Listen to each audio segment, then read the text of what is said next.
સુઈગામની પાટણ પ્રાથમિક શાળાના વિદ્યાર્થીઓને કલેક્ટરના હસ્તે સન્માનપત્ર આપવામાં આવ્યા। પાટણ પ્રાથમિક શાળાના 5 વિદ્યાર્થીઓને અપાયા સન્માન પ્રમાણપત્રો।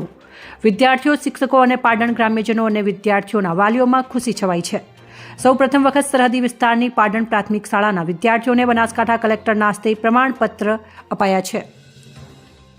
સુઈગામ તાલુકાના સરહદી વિસ્તાર એવા પાટણ સરકારી પ્રાથમિક શાળાના વિદ્યાર્થીઓ હવે શિક્ષણમાં આગળ વધી રહ્યા છે। CAT પરીક્ષા, સાંસ્કૃતિક નાટક અને તબલા વાદકમાં પાટણ પ્રાથમિક શાળાના બાળકો ઝળક્યા છે।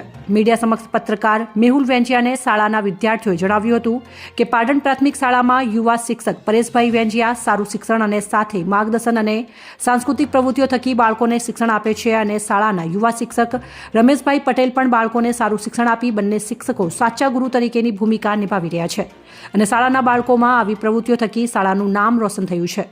સન્માનિત થયેલ શાળાના વિદ્યાર્થીઓ હિંમતકુમાર અમૃતભાઈ પરમાર ધોરણ 6, અમિતકુમાર ઈશ્વરભાઈ ચૌધરી ધોરણ 8, રોનકકુમાર લક્ષ્મણભાઈ ચૌધરી ધોરણ 6, વિધિબેન વસરામભાઈ ચૌધરી ધોરણ 5 અને ઉર્મિલાબેન બાબુભાઈ પરમાર ધોરણ 6। પાટણ પ્રાથમિક શાળા અને પાટણ ગામનું ગૌરવ વધારતા વિદ્યાર્થીઓને શિક્ષક પરેશભાઈ વેંજિયા અને રમેશભાઈ પટેલને પાટણ ગ્રામ્યજનોએ શુભેચ્છાઓ પાઠવી હતી। અહેવાલ મેહુલ કુમાર વેંજિયા, સુઈગામ, બનાસકાંઠા।